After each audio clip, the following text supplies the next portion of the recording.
The massive screen in Times Square flickered as my face appeared, larger than life. Next on CNN Business Leaders, how Eliza Chen turned a $4,000 investment into a $95 million tech company that's revolutionizing healthcare accessibility. My phone immediately lit up with notifications. Friends, colleagues, investors, all sending congratulations. But the message that stopped me cold came from my cousin Sophia. "Oh my God, Eliza, your mom is watching this with the entire family at the reunion right now. You should see her face." The family reunion I had deliberately skipped. The same reunion where, according to my sister's earlier text, our mother had spent 30 minutes telling everyone how I had wasted my potential and failed at life by dropping out of medical school 4 years ago. I stood frozen in the middle of Manhattan, staring at my phone, a strange mix of vindication and ancient pain washing over me. After years of fighting to build something meaningful despite my mother's constant criticism, the universe had delivered the most public validation possible, at the most ironic moment imaginable. I'd love to know which corner of the globe you're watching from. And if this story speaks to you, make sure to subscribe. Tomorrow's video is one you absolutely can't miss. Growing up as Dr. Diana Chen's daughter meant one thing. Excellence wasn't an achievement, it was the baseline expectation. My mother had immigrated from Taiwan in her 20s, put herself through medical school while barely speaking English, and built one of the most respected cardiology practices in Boston. Her story was legendary in our family, the pinnacle of the American dream, determination personified. As her only daughter, my brother Michael had wisely escaped the pressure by showing an early aptitude for sports rather than academics. I was groomed from kindergarten to follow her path. Piano lessons weren't about music, but about discipline. Science fairs weren't about curiosity, but about college applications. Every A- was met with the same question: what happened to the other points?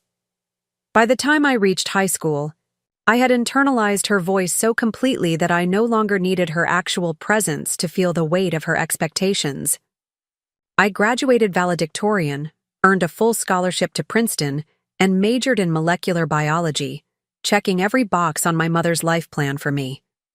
"You make it sound so awful," my college roommate Jasmine would say when I complained. Most people would kill for a parent who cared that much about their success. But it wasn't care, it was ownership. My achievements were her achievements. My failures were personal betrayals. When I was accepted to Harvard Medical School, my mother threw an elaborate party at her Beacon Hill home, inviting her colleagues, our extended family, and seemingly every Taiwanese American in the greater Boston area. I smiled through endless introductions as my daughter, the future doctor, while fighting the growing sense that I was walking into a life that didn't belong to me. Medical school itself was a special kind of hell. While I had the intellectual capacity for the work, my heart wasn't in it. I found myself drawn instead to the problems in healthcare that existed outside the examination room, the barriers to access, the technological inefficiencies, the systems that seemed designed to fail the people who needed help most. During my second year, I used my coding skills, taught to me by my father before his death when I was 15, to build a simple app that helped patients navigate insurance paperwork. It was rudimentary but functional, and watching actual people use it to solve real problems ignited something in me that memorizing anatomical structures never had. I started skipping classes to work on the app, justifying it as still healthcare related. My grades slipped from exceptional to merely above average. My mother noticed immediately. "What's going on with you?" she demanded during one of our Sunday phone calls. "Dr. Harrison mentioned you missed his lecture last week." Of course she was, friends with my professors. Of course they reported back to her. "I'm working on a project," I said vaguely. "Your only project should be becoming a doctor," she responded. "Everything else is a distraction." But the distraction was gaining traction. A local community health center asked if they could pilot my app with their patients. A tech-focused professor in the public health department offered to mentor me in developing it further. For the first time, I felt like I was doing something that mattered on my terms. Then came the fellowship offer. A prestigious tech incubator in New York wanted to fund the development of my app into a full-fledged platform. The catch? I would need to take a leave of absence from medical school. I still remember exactly how my mother's office looked the day I told her. The precisely arranged certificates on the wall, the family photo that was actually a professional portrait, the absence of any personal clutter. She sat behind her imposing desk, white coat still on, regarding me as she might have a particularly disappointing diagnosis. "Absolutely not," she said when I finished explaining. "This is a childish detour that will ruin everything we've worked for." "Everything I've worked for," I corrected. "With my guidance, my support, my connections," she countered. "Do you think you would be at Harvard without my influence? Without the path I cleared? I earned my place there. And now you want to throw it away for some app?" She practically spat the word. "Do you know how many Asian girls are trying to break into tech? They'll eat you alive. Medicine is respected. Medicine is secure." "This isn't about security, Mom. It's about creating something meaningful." "Meaningful?" Her laugh was sharp enough to cut. "Doctors save lives. What does your app do?" "It helps people who can't afford to navigate the system you profit from," I shot back, immediately regretting the anger in my voice. Something cold settled in her eyes. "You sound just like your father, always chasing some idealistic fantasy, instead of facing reality." The mention of my father, her using him as a weapon, was the breaking point. My dad had been a software engineer who died of a heart attack at his desk. My mother had always attributed his death to working too hard on meaningless things, rather than taking care of his health. That she would use him to manipulate me now was unforgivable. "I'm taking the fellowship," I said quietly. "I've already submitted my leave of absence paperwork." "Then don't come back," she replied, turning to her computer screen as if I'd already left. "If you walk out that door, you're choosing to fail. Don't expect me to watch it happen or pick up the pieces." Afterward, I walked out. The next 3 months were a blur of activity.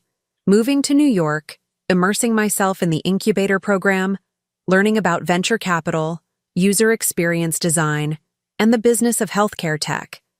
I threw myself into the work, partly out of passion and partly to avoid thinking about the scorched earth I'd left behind in Boston. My brother Michael called occasionally, serving as an uneasy go-between. "She's telling everyone you had a nervous breakdown," he reported after one family dinner. "Says the pressure of medical school was too much for you." I laughed, but it hurt. Classic. Better than admitting I chose to leave. "Are you sure about this, Eliza? Your app thing sounds cool, but Mom's not wrong about medicine being a sure thing." "I'm sure," I said, with more confidence than I felt in those early days.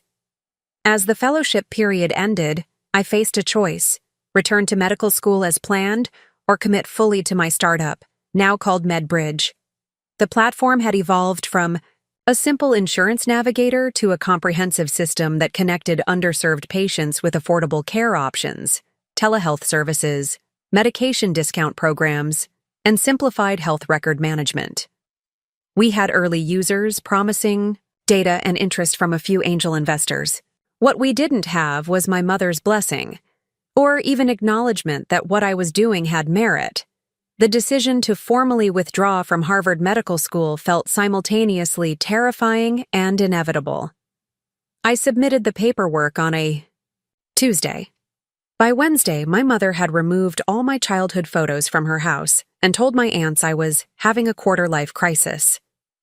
A lot of love and effort went into bringing this story to life. If you're enjoying it, we'd be so grateful if you'd subscribe to our channel. Now back to where we left off. The annual Chen family reunion was scheduled for that summer at my uncle's lake house in New Hampshire. It had been a tradition since before I was born. 3 days of food, forced family bonding, and thinly veiled competition over whose children were achieving the most. "You should still come," Michael urged. "Stand your ground. And listen to Mom tell everyone how I threw my life away?" "No thanks." "She's telling them anyway," he pointed out. "At least you could defend yourself." But I couldn't face it. Not then. Not when Medbridge was still just potential rather than proof.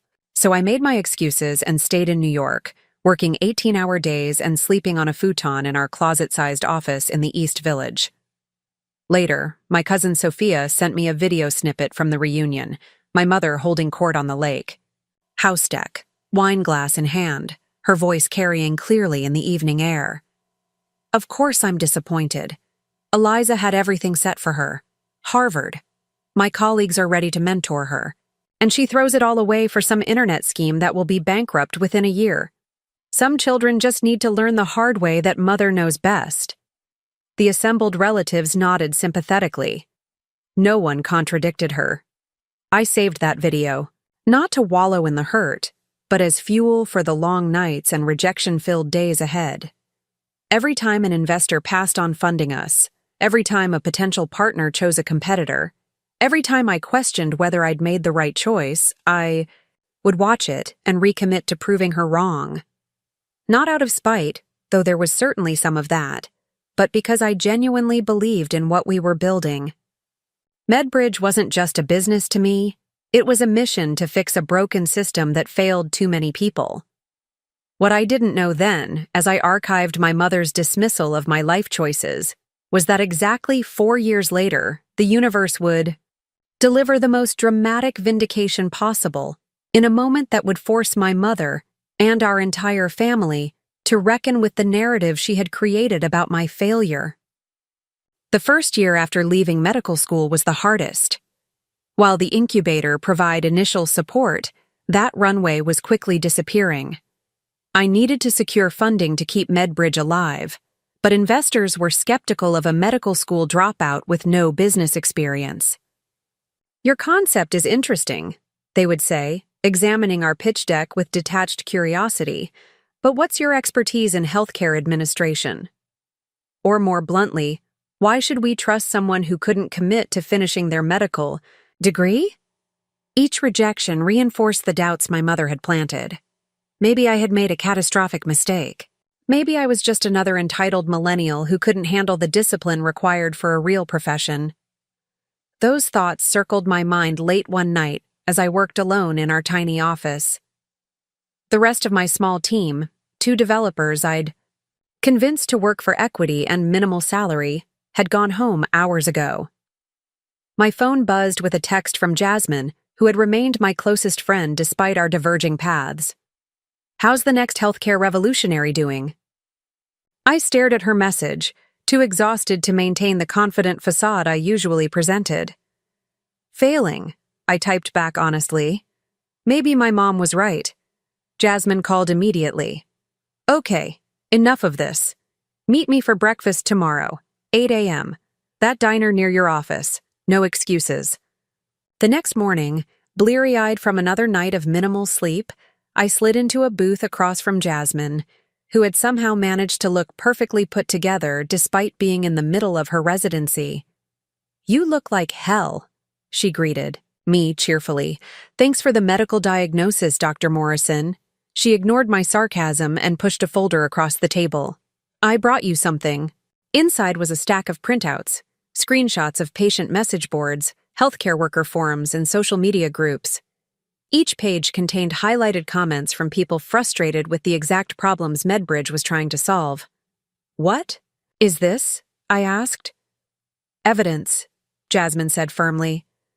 "Every highlighted section is someone desperately needing what you're building. I spent 2 hours collecting these last night, and I could have found thousands more."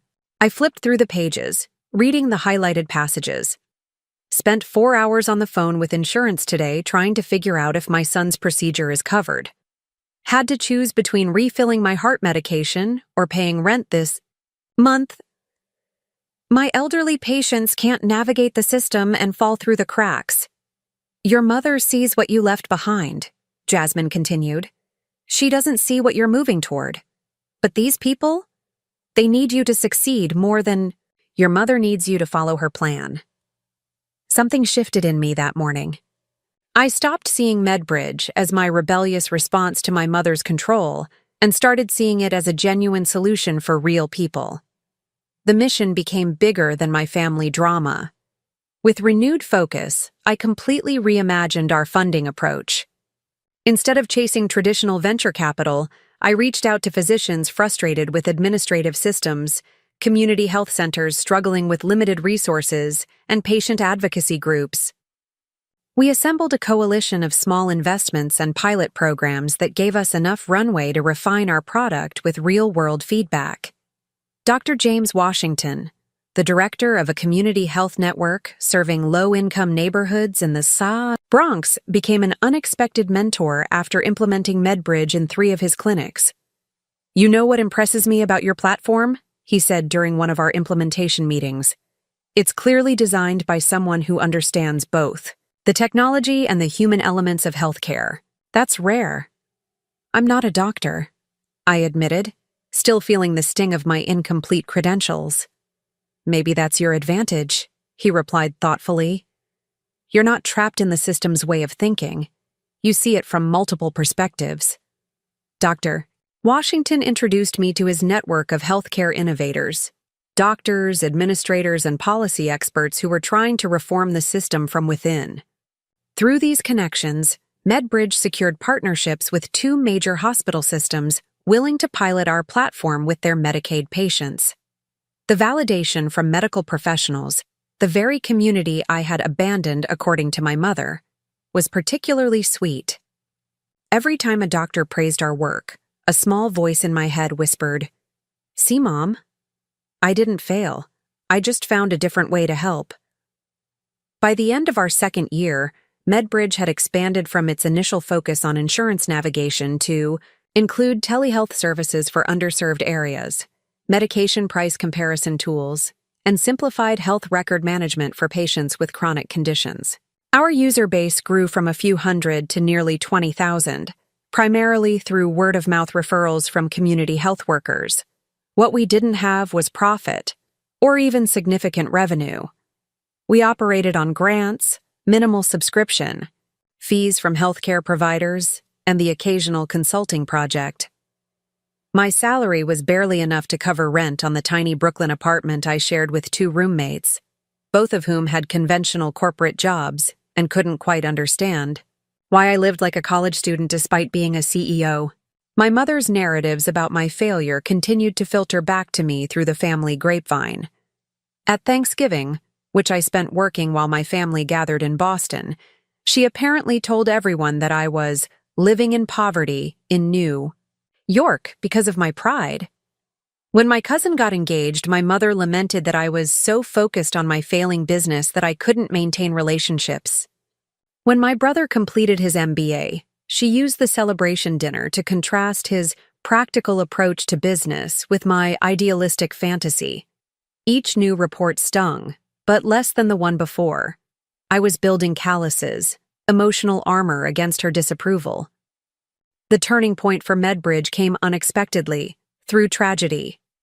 A massive hurricane hit the Gulf Coast, devastating communities and disrupting healthcare access for hundreds of thousands of people.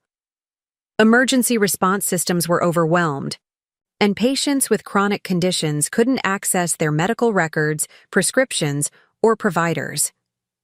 We had just completed a feature that allowed patients to store their health information securely and share it instantly with any provider. Within 48 hours of the hurricane, we deployed a modified version specifically for disaster response, working with FEMA and local healthcare agencies to get displaced patients reconnected with their medical histories and medication needs. The system worked. Patients in temporary shelters could pull up their complete medical histories on any device. Volunteer doctors from across the country could immediately access critical information. Pharmacies could verify prescription needs without calling overwhelmed hospitals. Your 3 years of failing just saved lives, Jasmine texted me from the hospital where she was volunteering with relief efforts. Media coverage of the disaster response mentioned MedBridge as an innovative solution. This caught the attention of Marcus Davidson, a former tech executive whose family foundation focused on healthcare accessibility. He requested a meeting, which I expected would lead to a modest grant. Instead, he offered $10 million in funding.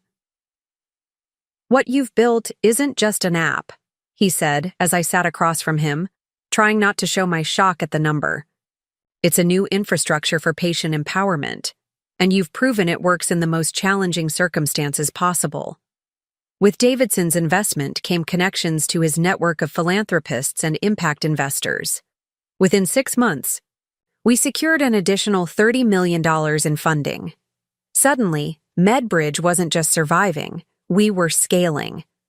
We moved from our cramped office to a real workspace in a converted warehouse in Brooklyn. Our team expanded from 5 people to 45. I hired experienced executives to handle operations and technology, allowing me to focus on partnerships and product vision. For the first time, I could afford a decent apartment without roommates. I bought new clothes that weren't from clearance. Racks. I even took a weekend off, my first in 3 years, to visit my brother in Chicago. "You look different," Michael said when he picked me up at the airport. "Rich?" I joked. "No." He considered me thoughtfully. "Certain, like you don't need anyone's approval anymore." That night over dinner, Michael hesitantly broached the subject of our mother. "She asks about you, you know. Not directly, but she does." I sipped my wine, considering this. What does she want to know? If you're okay, if you're still doing that app thing, if you're happy. And what do you tell her? The truth, that you seem to be building something important, even if I don't really understand it, that you work too hard, that you never talk about coming back to medicine. I nodded, appreciating his honesty. And how does she respond? She changes the subject, Michael admitted. But Eliza, I think she misses you, in her own complicated way. Part of me wanted to scoff at this, to remind him of every dismissive comment she'd made about my choices. But another part, the part that had been slowly healing as MedBridge succeeded, could acknowledge that my mother's criticism came from her own understanding of the world, limited as it was. "The annual reunion is next month," Michael ventured, "at Uncle David's place again. You should come." The thought of facing my entire extended family, including my mother, made my stomach clench. 3 years had passed since I'd walked out of her office and chosen my own path. In that time, MedBridge had grown from a concept to a company valued at nearly $85 million in our last funding round. By objective measures, I had succeeded. But would that matter to her? Would anything I built ever measure up to the prestige of Dr. Eliza Chen? "I can't," I said finally. "We're launching our partnership with the Veterans Administration that week. It's a big deal for us." Michael looked, disappointed, but not surprised. "You can't avoid her forever." "I'm not avoiding her," I protested automatically. "I'm building something important." Later that night in my hotel room, I realized both statements were true. I was building something important, and I was avoiding my mother. The question was whether I could continue doing both indefinitely, and whether I should. What I didn't know then was that circumstances were already in motion that would force a reckoning between my past and my present, between my mother's definition of success and my own. And it would happen in the most public way possible. The Veterans Administration partnership marked a new chapter for MedBridge. What started as a simple tool for underserved communities was now being implemented in one of the largest healthcare systems in the country. Our platform would help millions of veterans navigate their benefits, connect with specialists, and manage their care across multiple facilities. The morning of the launch, I stood in our office surrounded by my team, watching the VA secretary, announce the partnership in a press conference. When he mentioned MedBridge as an innovative solution created by visionary healthcare entrepreneur Eliza Chen, a spontaneous cheer erupted around me. Visionary. Entrepreneur. Not a dropout. Not failure. Amidst the celebration, my phone buzzed with a text from an unfamiliar number. Ms. Chen, this is Rebecca Torres from CNN Business. We're doing a feature on healthcare innovation and would love to interview you about MedBridge. Please call me at your convenience. I stared at the message in disbelief. CNN wanted to interview me? The same network my mother watched religiously, every morning while drinking her coffee? The channel that was permanently set on her kitchen TV? My COO, Trey, noticed my expression. Everything okay? I wordlessly showed him the text. Holy shit, he grinned. National exposure. This is huge for us. It was huge, potentially game-changing for our growth and mission. But my first thought wasn't about business implications. It was that my mother might finally have to acknowledge what I'd built. The interview was scheduled for the following week, an in-depth profile of MedBridge focusing on our work with disaster response and veterans. Healthcare. The CNN business reporter Rebecca spent 2 days shadowing me, interviewing team members, and even visiting a VA hospital where our system was being implemented. What made you leave Harvard Medical School to pursue this? She asked during our sit-down interview. That couldn't have been an easy decision. The question probed at the exact fault line between my past and present. I could have given a sanitized answer about seeing larger systemic problems, but something compelled me toward honesty. It wasn't easy, I admitted. I come from a family where becoming a doctor is the definition of success. Leaving medicine felt like failing, especially to my mother, who immigrated to this country and built an incredible medical career against all odds. Rebecca leaned forward, sensing a story. How did your family react? I took a deep breath. My mother told me I was throwing my life away. We haven't really spoken since. She tells our family I had some sort of breakdown or crisis because that's easier than accepting I chose a different path. Yet that different path has led to a company now valued at nearly $95 million serving millions of patients. Do you feel vindicated? The question hung in the air. Did I? The external validation was certainly sweet, but the wound of my mother's rejection hadn't fully healed, regardless of our success. I didn't build MedBridge to prove my mother wrong, I said finally. I built it because the healthcare system failed too many people, including my father, who died of a heart attack despite having a cardiologist wife. Success for me isn't about valuation. It's about creating a system where people don't fall through the cracks. Later, reflecting on the interview, I worried I'd shared too much about my family conflict. The last thing I wanted was to publicly air our private drama or make my mother look bad. I called Rebecca and asked if we could keep the personal elements to a minimum. The personal journey is what makes your story compelling, she countered. But I understand your concern. We'll focus primarily on MedBridge's impact, with your background as context.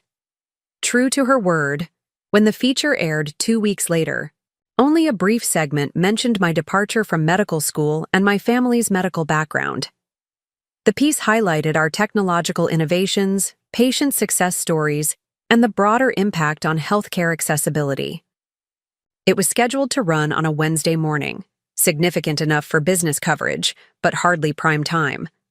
What I hadn't anticipated was that CNN would also promote the segment with a Times Square billboard the night before, or that the feature would be reshared across CNN's social media platforms, generating enough interest to warrant a rebroadcast during evening programming. And I certainly hadn't expected that all this would coincide perfectly with the annual Chen family reunion. My sister-in-law Katie was the first to call. Eliza, you're on CNN right now. The whole family is watching it. In the background, I could hear voices exclaiming and my brother saying something I couldn't make out. Wait, what? The whole family? My stomach dropped as I processed the implications. You mean everyone at the reunion? Yes, Katie sounded excited. Uncle David has that massive TV in his lake house living room. Someone saw the preview last night and told everyone to watch. They're all gathered around it right now.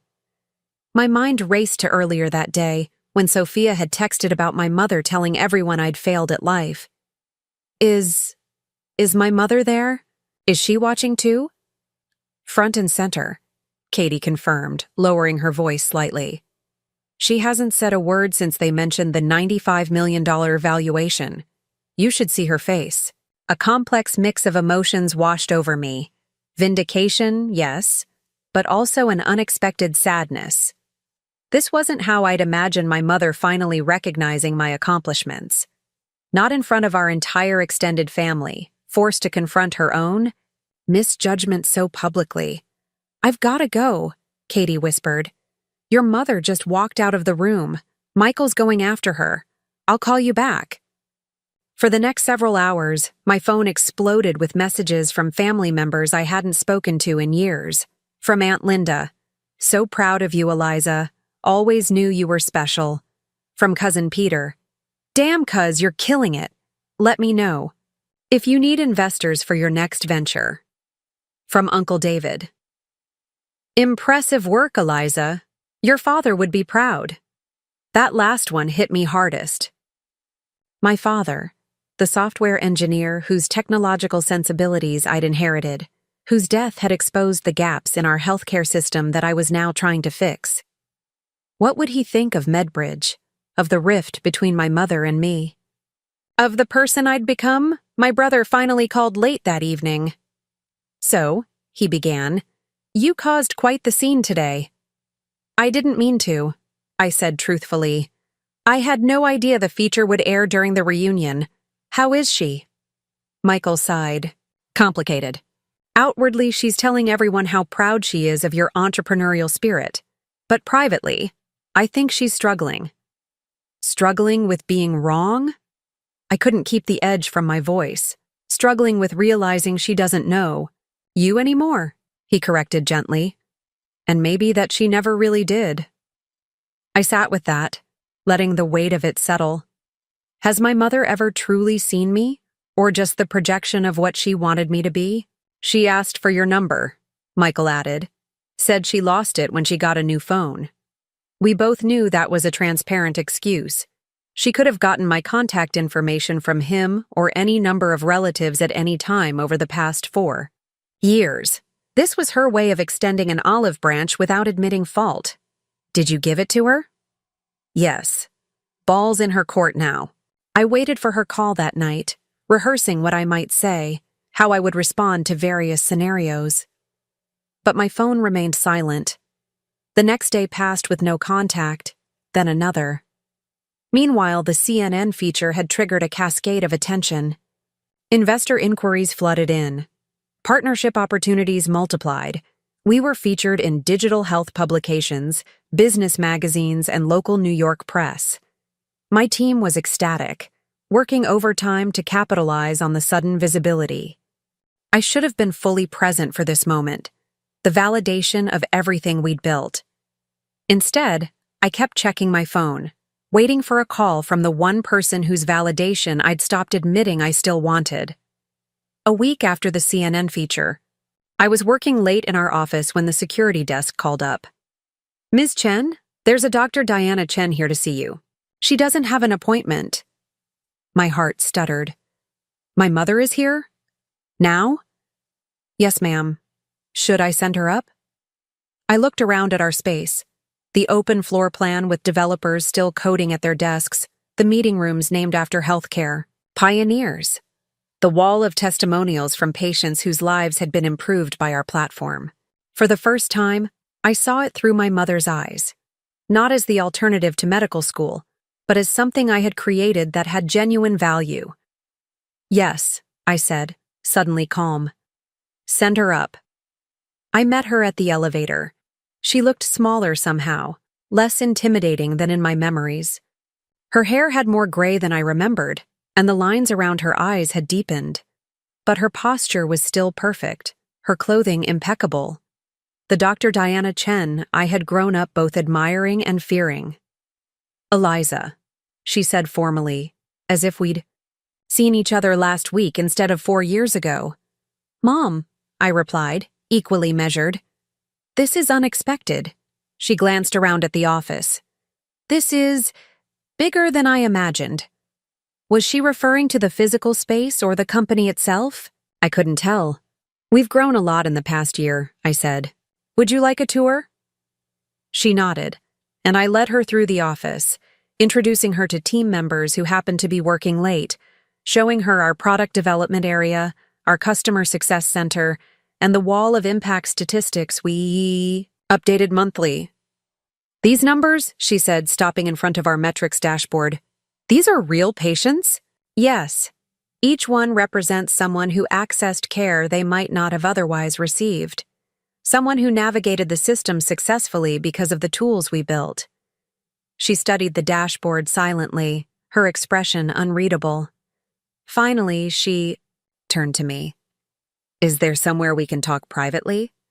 I led her to my office, a glass-walled space that reflected my leadership philosophy of transparency, but with privacy screens we could activate for sensitive conversations. Once inside, I closed the door and engaged in privacy mode, turning the glass opaque.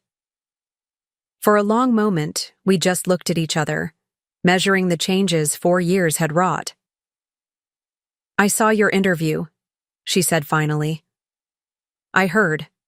Not exactly how I planned for you to learn about MedBridge. You mentioned your father," she continued, as if I hadn't spoken. "You said the healthcare system failed him." Of all the things she could have focused on from the interview, this was what she chose to address? "It did," I said carefully. "He was having symptoms for weeks before his heart attack. He tried to navigate referrals to specialists, but the waiting periods were too long. He was trying to schedule an appointment with a cardiologist who wasn't you when he died. Why wasn't I told this?" Her voice had the sharp edge I remembered from childhood confrontations. "Because you were grieving, and it wouldn't have changed anything," I answered honestly. "And because you always saw his death as evidence that he worked too hard on meaningless technology rather than taking care of himself." My mother flinched slightly at hearing her own words quoted back to her. She moved to the window, looking out at the Brooklyn skyline now lit up against the night sky. "Is that why you built this?" she asked without turning around. "Because of him?" The question penetrated deeper than she could know. MedBridge had started as a rebellion against her control, but its soul, its mission, was indeed connected to my father's experience. "Partly," I admitted, "but also because I saw a problem I thought I could solve." "Isn't that why you became a doctor? To solve problems?"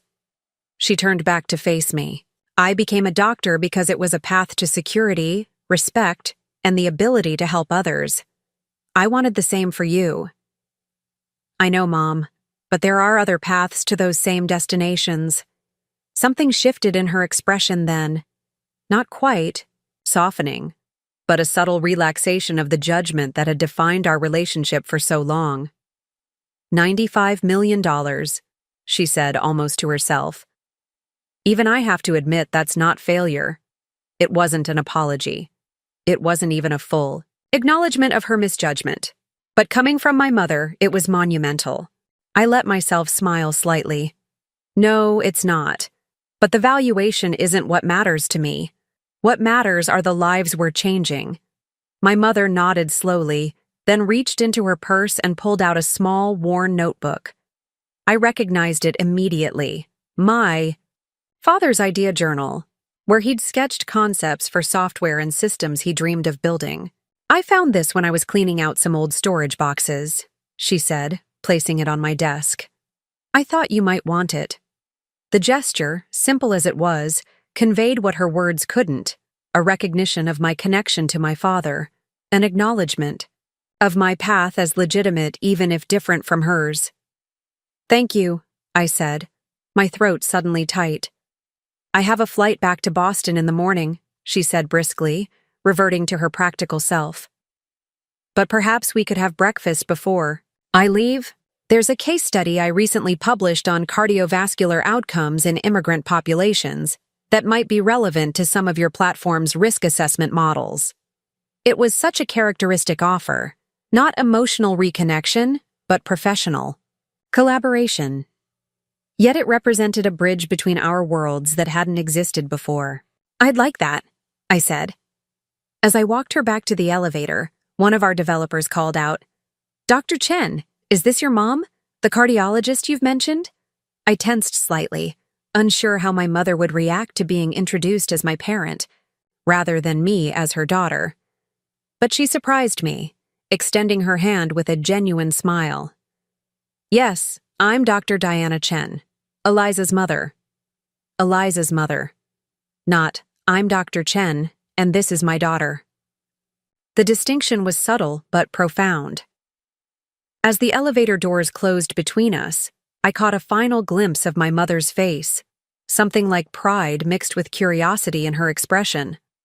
Not the uncomplicated reconciliation of a Hallmark movie, but a tentative first step toward a new kind of relationship. The CNN feature had forced a public reckoning with my success, but this quiet moment, my mother standing in the company I'd built, acknowledging its value, was the validation I hadn't known I was still seeking. Breakfast with my mother the next morning was a surreal experience. We met at a small cafe near my apartment, the kind of artisanal Brooklyn establishment that would have prompted dismissive comments from her in the past.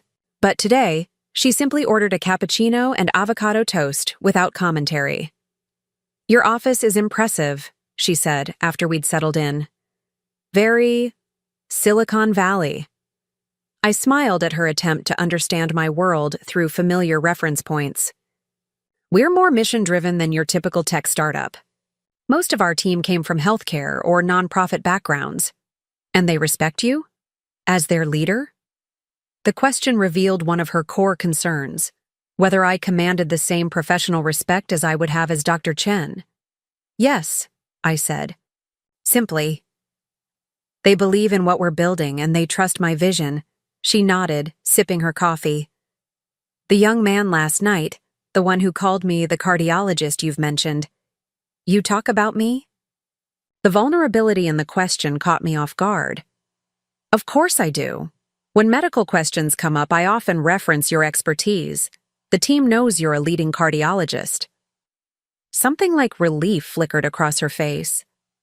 Had she imagined I'd erased her from my narrative, the way she'd temporarily removed my photos from her home? "I brought the study I mentioned," she said, pulling a folder from her bag. As she began explaining her research on cardiovascular risk factors specific to Asian American populations, I recognized it for what it was. Not just professional collaboration, but her way of finding common ground. I listened attentively, asking questions about her methodology and findings. For perhaps the first time, we were engaging as fellow professionals rather than mother and daughter, or more accurately, as mother and daughter who respected each other professionally. This could significantly improve our risk assessment algorithms, I said when she finished. "Would you be willing to consult with our clinical team? We'd compensate you, of course." "Compensate me?" She seemed almost offended. "I'm your mother." "You're also a renowned cardiologist whose time and expertise are valuable," I countered. "MedBridge pays market rates for all our medical advisors. I wouldn't ask for special treatment." She studied me for a moment, reassessing. "You really have built something legitimate, haven't you?" "Yes," I said, meeting her gaze steadily. "I have." She folded her hands on the table, her expression turning serious. "At the reunion, before the CNN feature aired, I said things about you that were unfair. It wasn't quite an apology, but from my mother, it was extraordinary. Michael told me. I was wrong," she continued, each word seeming to cost her considerable effort. "About your choices, about what you were capable of building." "Thank you for acknowledging that," I said, careful to keep any trace of triumph from my voice. She looked down at her coffee. When you left medical school, I felt like I had failed, like I hadn't properly conveyed the importance of stability, prestige, the value of the path I'd created for you. It wasn't about rejecting your values, Mom. It was about finding my own way to express them. By fixing the system instead of working within it, she said, showing more understanding than I'd expected. Your father would have approved. He always said systems could be improved with the right code.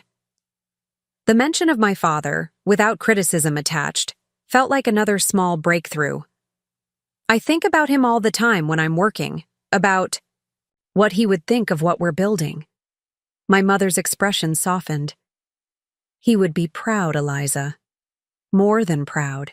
He would be amazed. Tears pricked unexpectedly at my eyes. I wish he could see it. So do I, she said quietly. A silence fell between us. Not the tense, judgmental silences I remembered from our past interactions, but something more contemplative, almost peaceful. Finally, my mother straightened, reverting to her practical self. I should get to the airport. I have patients this afternoon. As we walked to the street to find her a taxi, she turned to me. The family has been calling non-stop since your CNN interview. Everyone's suddenly very interested in what you're doing. I laughed. I bet. Your cousin Peter claims he always believed in you. Said he offered to invest early on. Peter's never invested in anything riskier than an index fund, I said, rolling my eyes. My mother's mouth twitched in what might have been a suppressed smile. The annual Mid-Autumn Festival dinner is at my house next month. You should come. Bring one of your impressive charts to show everyone. Put Peter in his place. The invitation was casual, but its significance wasn't lost on me. My mother was publicly welcoming me back into the family fold, not as the prodigal daughter, but as a successful entrepreneur in my own right. I might be able to fit it into my schedule, I said, matching her tone. She nodded, then did something she hadn't done in years, reached out and straightened the collar of my shirt, a maternal gesture from my childhood. Good. Your Aunt May keeps bragging about her son, the investment banker. I need ammunition. And there it was, the truth beneath the surface of our reconciliation. My success had become a source of pride for her, something she could present to the family as evidence of her own successful parenting. Some things hadn't changed after all. But as I watched her taxi pull away, I realized I didn't mind. Our relationship would never be uncomplicated, but it was evolving into something more balanced, more honest, a connection between two strong-willed women who had taken different paths to impressive achievements. Back at the office later that morning, Trey noticed my contemplative mood. Everything okay with your mom? Better than I expected, I admitted. We're finding new ground. He nodded, then slid a tablet across my desk. While you were having your family reunion, the SEC filing came through. We're officially approved to move forward. I stared at the document on the screen, confirmation that MedBridge could proceed with our initial public offering. Going public had been our strategy for months, a way to secure the capital needed for our ambitious expansion into global healthcare markets. But seeing the official approval made it suddenly, breathtakingly real. Wow, I whispered. We're really doing this. Cold feet? Trey asked, watching me carefully. I shook my head. No, just taking it in. 4 years ago, I was a medical school dropout with an idea. Now we're preparing for an IPO. Life comes at you fast, he quipped, then grew serious. The roadshow starts next week. Investment banks, potential institutional investors, financial analysts, they're going to scrutinize everything. Our technology, our growth projections, our leadership. He paused. You, specifically. I understood his concern. As the founder and public face of MedBridge, I would be the focus of intense evaluation. My youth, my background, my decision to leave Harvard Medical School, all would be dissected by people making multi-million-dollar investment decisions. I'm ready, I assured him, though my stomach tightened at the prospect. I know you are, Trey said, but there's something else we need to discuss. He closed my office door, his expression unusually grave. The banks have been doing their due diligence, background checks, verification of credentials, the usual pre-IPO stuff. And? I prompted, sensing his discomfort. They found something concerning your departure from medical school. He hesitated. The official record shows you were placed on academic probation for ethical violations before you withdrew. I froze. That's not true. I was in good standing. When I left. That's what I told them. But the documentation they've uncovered suggests otherwise. Something about unauthorized use of patient data in developing a private application. The accusation was so outlandish I almost laughed. That's absurd. I never used actual patient data. The initial prototype was built with synthetic datasets. I believe you, Trey said quickly. But this discrepancy needs to be resolved before the IPO. Any hint of ethical impropriety, especially involving patient privacy, could tank our valuation.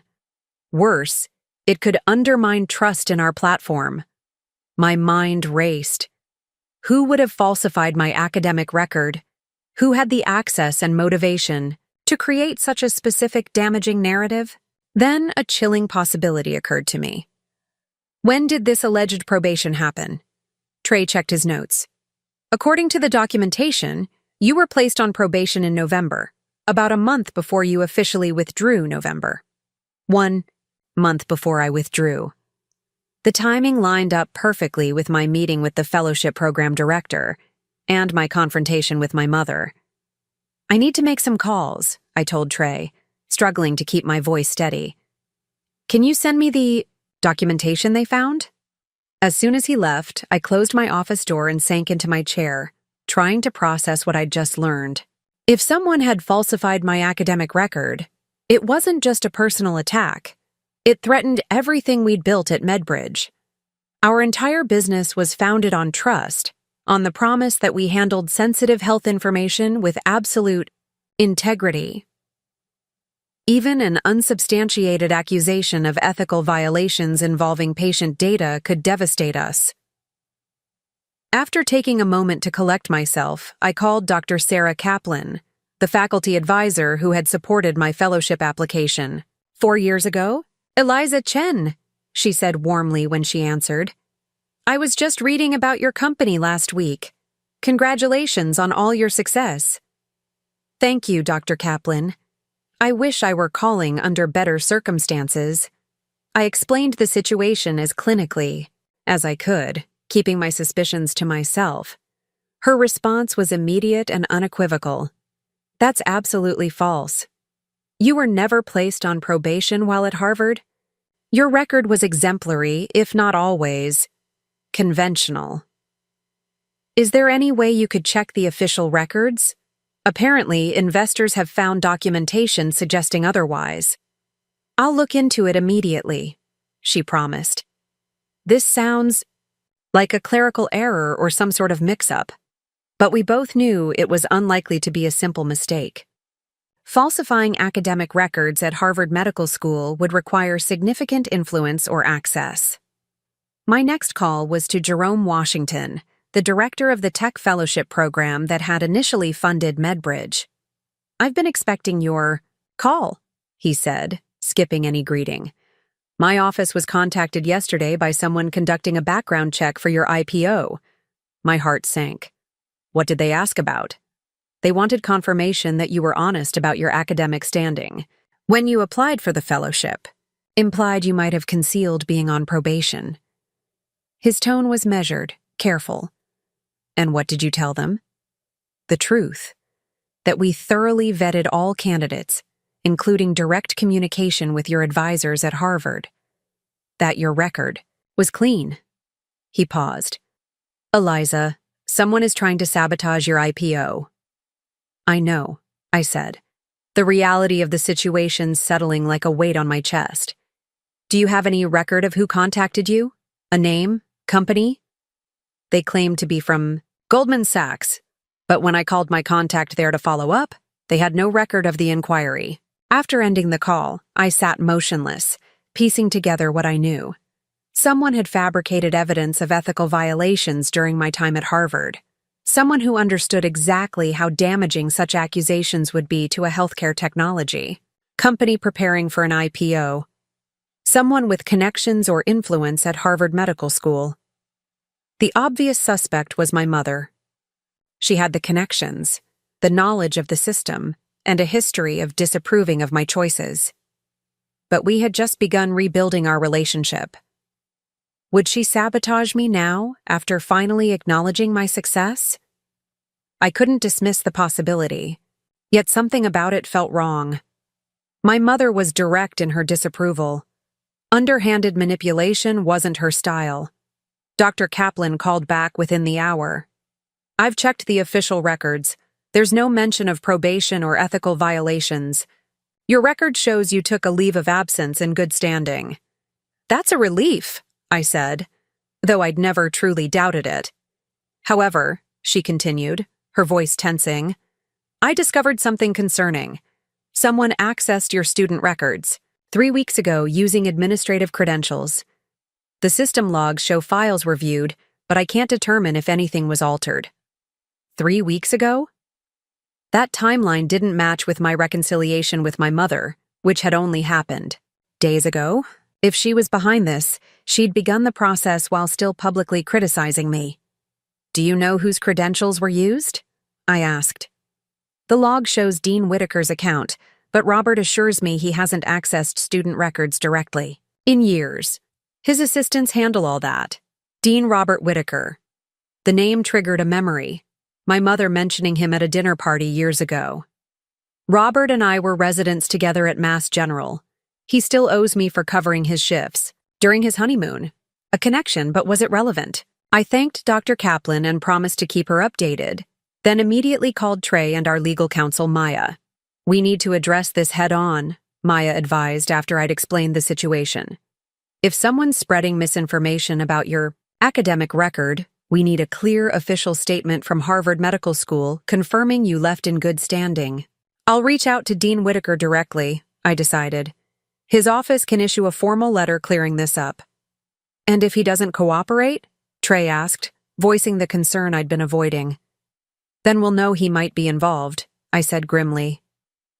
Contacting the dean of Harvard Medical School to essentially accuse him of potential involvement in falsifying my records was not a step I took lightly. But with our IPO roadshow starting in days, we had no time for a more subtle approach.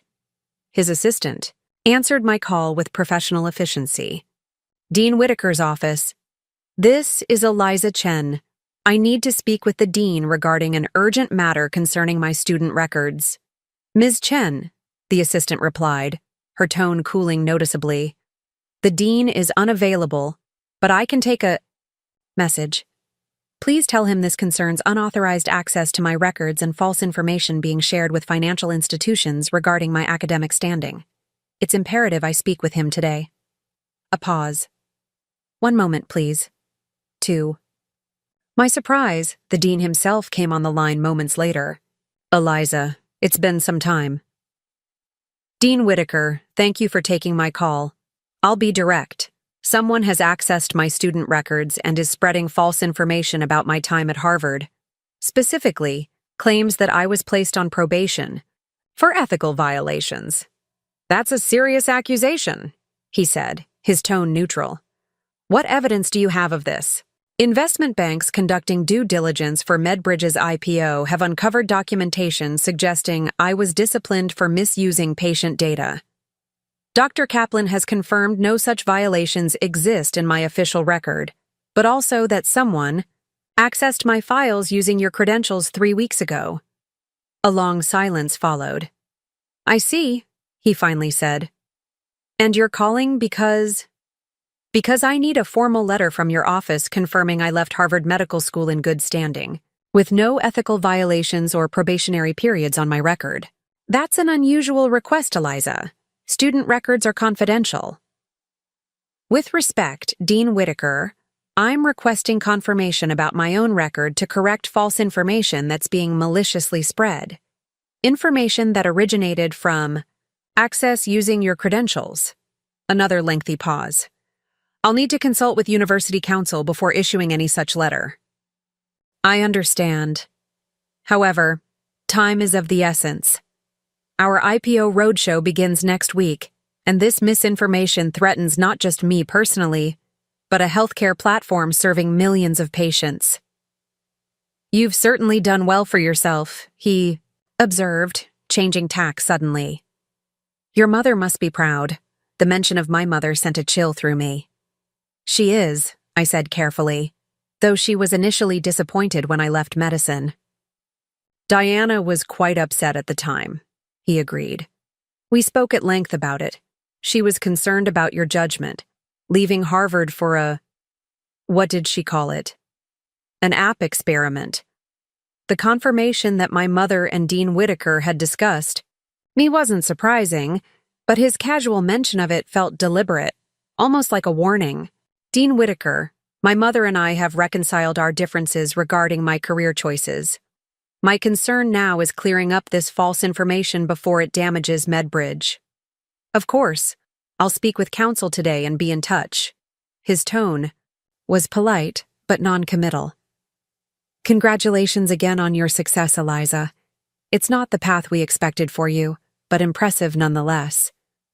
After ending the call, I immediately phoned my mother.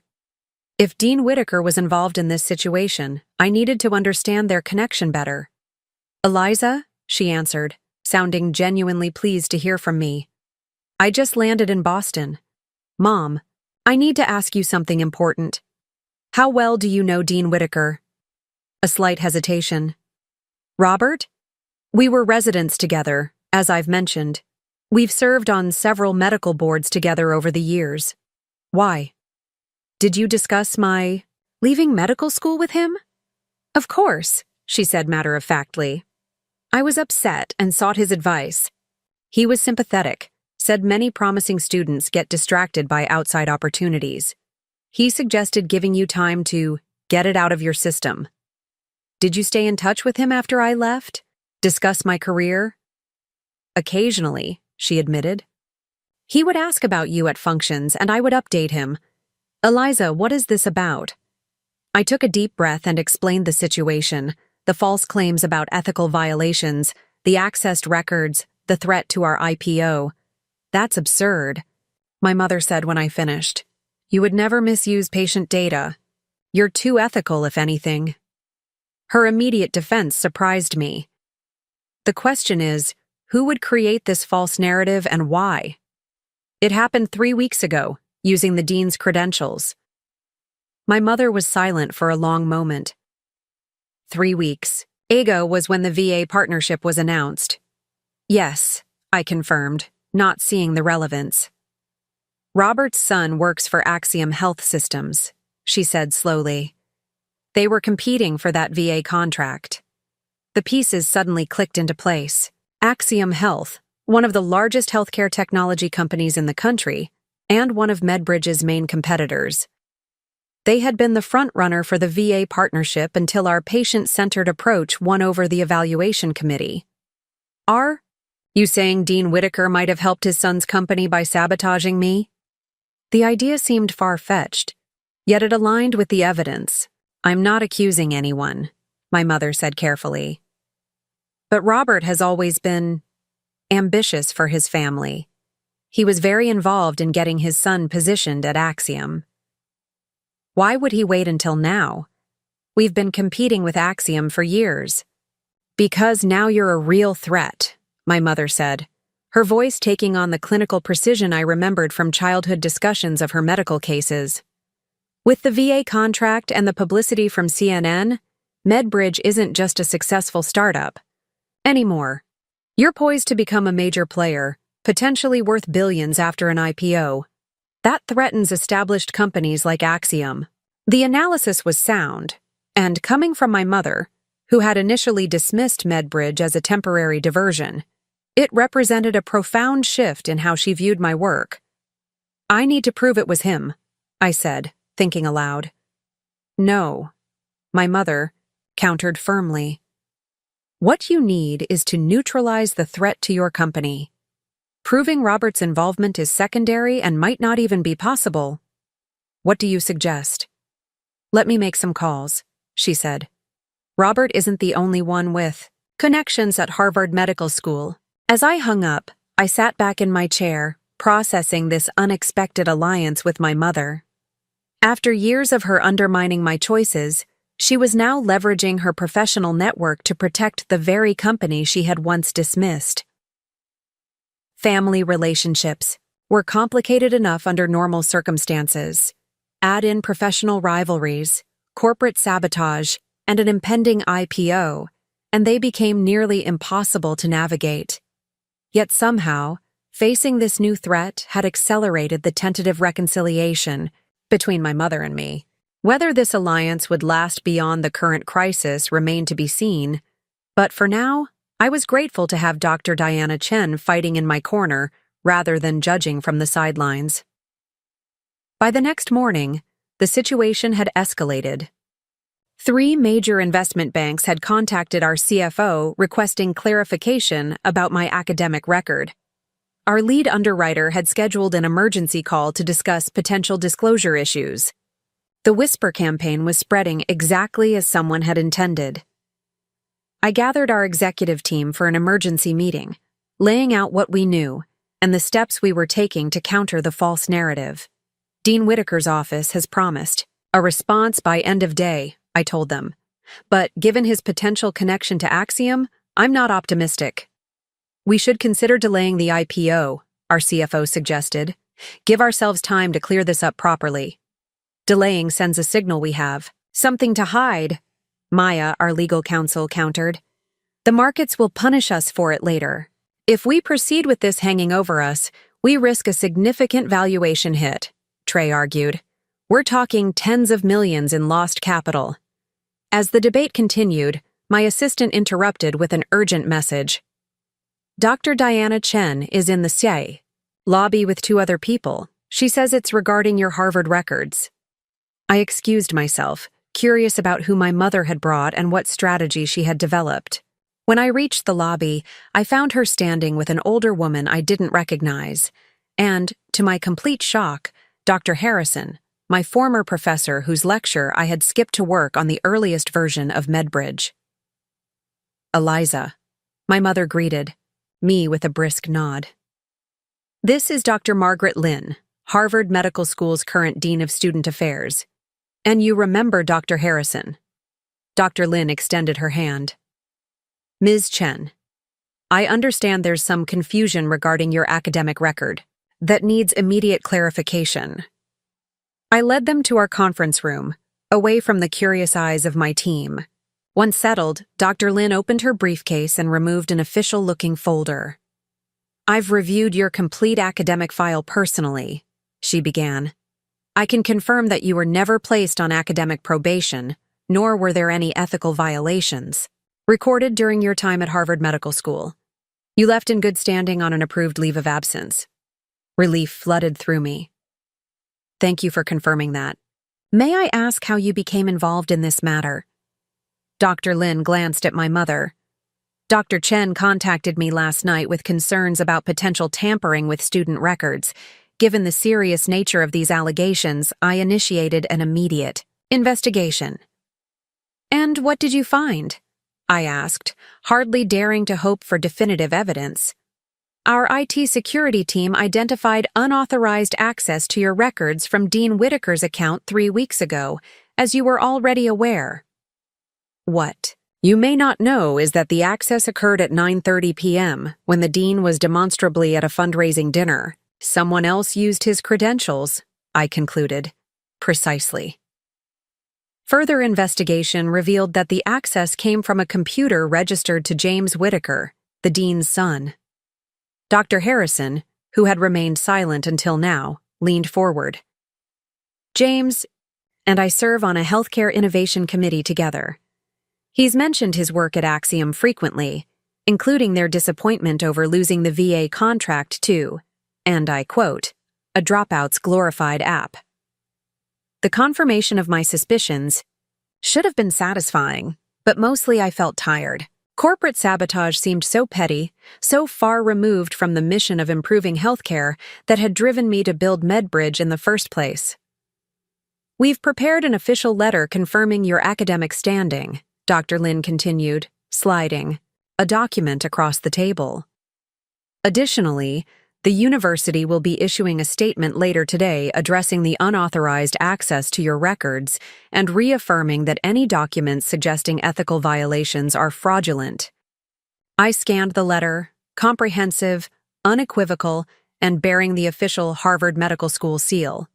It was exactly what we needed to counter the rumors threatening our IPO. This is tremendously helpful, I said, looking up at Dr. Lin and Dr. Harrison. But I have to ask, why are you getting involved personally? This could have been handled through official channels. Dr. Harrison smiled slightly. Because your work matters, Eliza. What you've built with MedBridge is addressing problems in healthcare delivery that many of us in academic medicine have been talking about for decades. When your mother called me about this situation, I felt obligated to help protect that mission. I turned to my mother, who had been uncharacteristically quiet. And you? I appreciate your help, but this goes far beyond our breakfast conversation. Something flashed in her eyes, determination perhaps, or anger. When you left medical school, I thought you were rejecting everything I valued. Discipline, scientific rigor, commitment to patient care. I was wrong. You've applied all of those values just in a different arena. She glanced at Dr. Lin. And I won't allow Robert Whitaker's petty corporate maneuvering to damage what you've built. The fierceness in her voice, the same tone she used when advocating for difficult patients, sent an unexpected wave of emotion through me. For perhaps the first time, my mother was truly seeing my work through the lens of our shared values rather than her predetermined expectations. There's one more thing, Dr. Lin said, breaking the moment. The university's legal department is still determining how to address Dean Whitaker's involvement. While the evidence suggests his son used his credentials without permission, Dean's failure to report the breach raises serious questions. I'm not interested in punishing Dean Whitaker, I said truthfully. I just need to protect MedBridge and our mission. That's commendable, Dr. Lin replied. However, the integrity of our institution is also at stake. Academic records are sacrosanct. Tampering with them to damage a graduate's professional reputation cannot go unaddressed. After Dr. Lin and Dr. Harrison left with promises to expedite the university's official statement, I was left alone with my mother. The conference room felt suddenly too large, too quiet. How did you manage all of this so quickly? I finally asked. Margaret and I were residents together, she said with a slight shrug.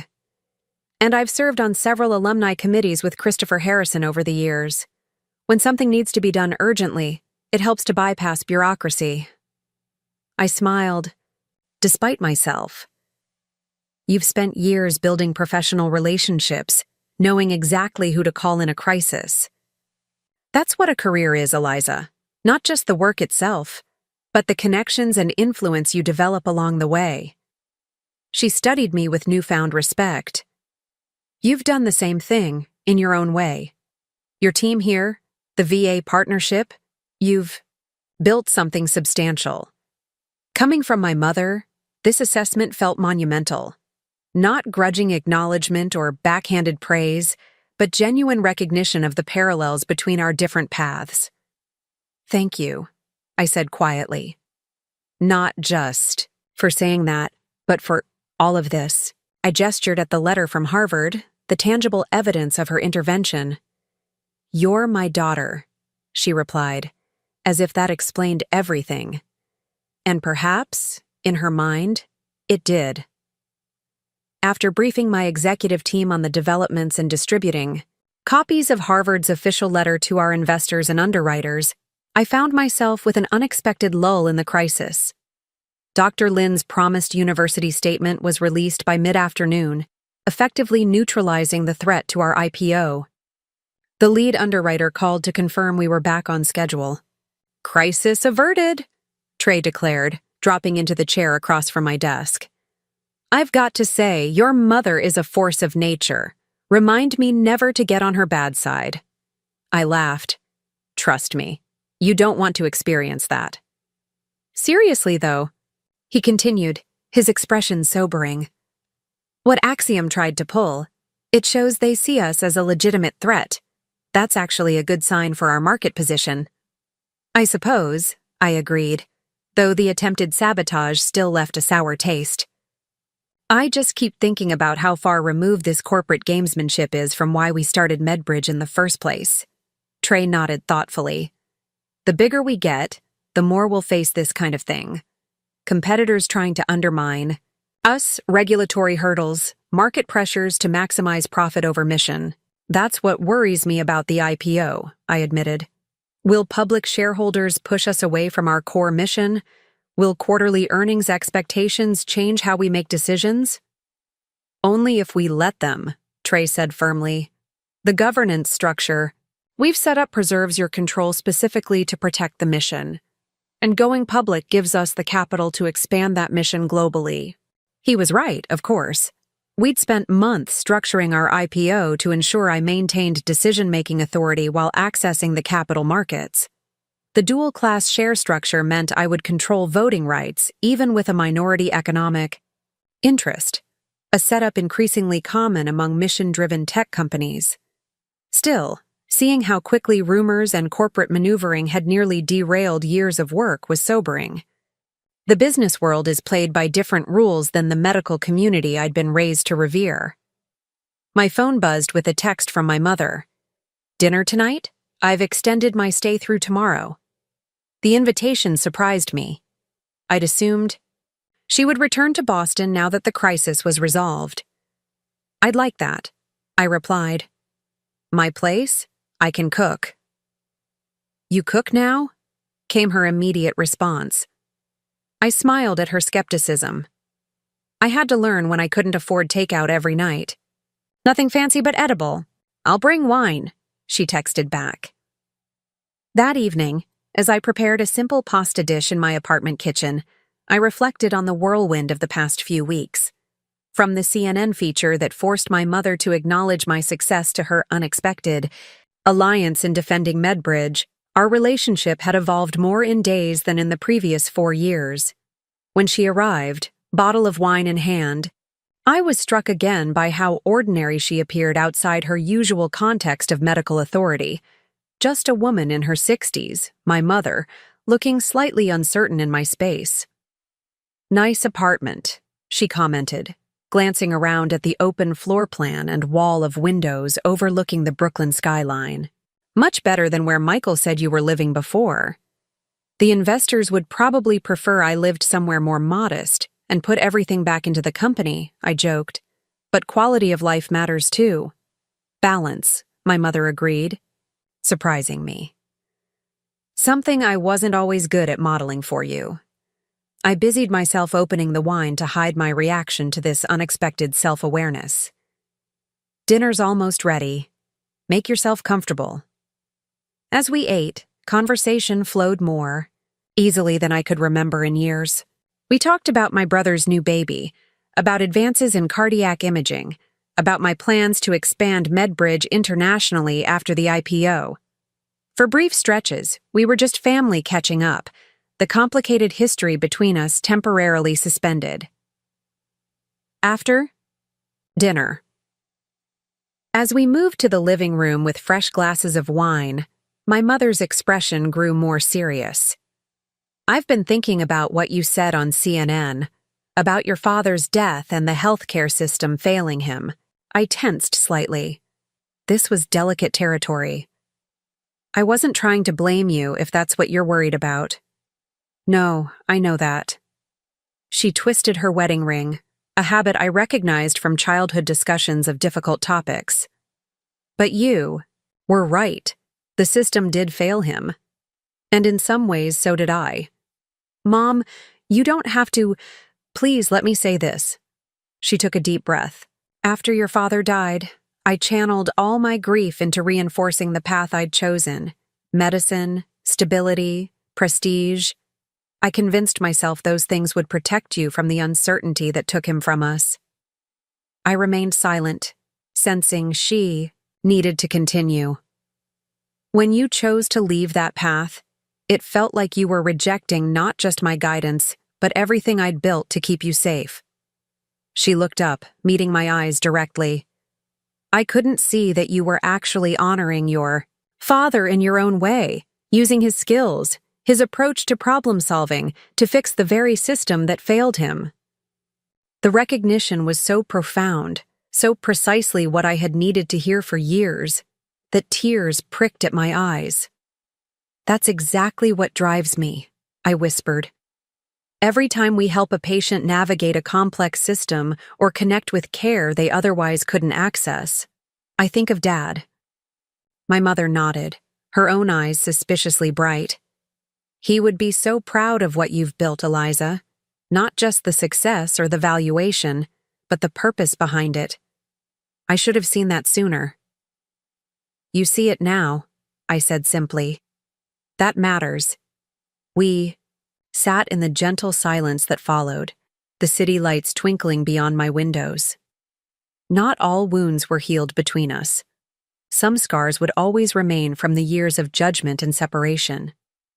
But something fundamental had shifted, a mutual recognition that transcended our different paths. So, my mother said finally, her tone lightening, tell me more about this IPO. Will I need to buy stock in my daughter's company to secure my retirement? I laughed, grateful for the release of tension. I think we can arrange some friends and family shares, though you should know I'm a high-risk, high-reward investment. Aren't all daughters, she replied with unexpected warmth, and yet somehow it's still worth it. The next 6 weeks passed in a blur of preparation for our IPO. The roadshow, a marathon of presentations to potential investors across the country, consumed every waking hour. My team and I refined our pitch until we could deliver it in our sleep, anticipating and addressing every possible question about our business model, growth projections, and competitive advantages. Remember, Trey advised as we boarded the private jet for our first stop in Chicago, these investors aren't buying just the numbers. They're buying you, your vision, your leadership, your story. I nodded, though the pressure of carrying that responsibility felt momentarily overwhelming. My story had become more complicated in recent weeks, no longer simply the medical school dropout who built a healthcare platform, but the daughter of a prominent physician navigating a complex reconciliation while fending off corporate sabotage. Just be authentic, Maya suggested, noticing my tension. Your passion for the mission is what convinces people. That can't be faked. Our first presentation was to a room of 50 investment managers at a major fund in Chicago. As I walked them through MedBridge's journey, from initial concept to the VA partnership and our plans for global expansion, I found myself incorporating elements of my personal story more naturally than I had in previous investor pitches. Healthcare is personal. For me, I told them, departing slightly from our rehearsed script. My father died because he couldn't navigate the system quickly enough. My mother built her career working within that system, treating one patient at a time. I chose a third path, using technology to transform the system itself, making it work, better for both patients and providers. The response was immediate and positive. During the Q&A session, instead of just financial questions, investors wanted to know more about our mission, our impact metrics, our vision for healthcare accessibility. You've found your narrative, Trey observed as we left the meeting with strong interest from the fund. The tension between your medical background and tech approach, it's compelling. It differentiates us from typical tech companies or traditional healthcare players. He was right. Over the next several weeks, as we crisscrossed the country pitching to investment banks, pension funds, and venture capitalists, I refined this narrative. MedBridge wasn't just my rebellion against predetermined expectations. It was the synthesis of my parents' influences, combining my mother's dedication to healthcare with my father's technological innovation. Somewhat to my surprise, my mother became an active supporter during this period. She adjusted her schedule to join me for the Boston leg of the roadshow, sitting unobtrusively in the back of the room as I presented to investors in her city. "You handled that question about interoperability protocols brilliantly," she commented, afterward, referencing a technically complex moment from the presentation. "I didn't understand half the terms you used, but you clearly know what you're talking about." Coming from my mother, who had once dismissed my app experiment, this recognition of my expertise was particularly meaningful. "How does it feel?" I asked as we walked through the Boston Common, taking a rare break between meetings. "Seeing me in this context? Doing something so different from what you imagined for me?" She considered the question thoughtfully. "Initially, strange. I kept thinking about all the years of medical training you set aside." She glanced at me. "But watching you speak about healthcare systems with such authority, seeing how those investors respond to your vision, I understand now that you're still practicing a kind of medicine, just at a different scale. System-level treatment instead of individual patients," I suggested. "Exactly," she nodded.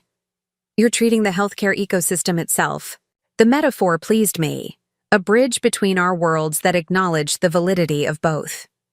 As the roadshow continued, investor interest exceeded our most optimistic projections.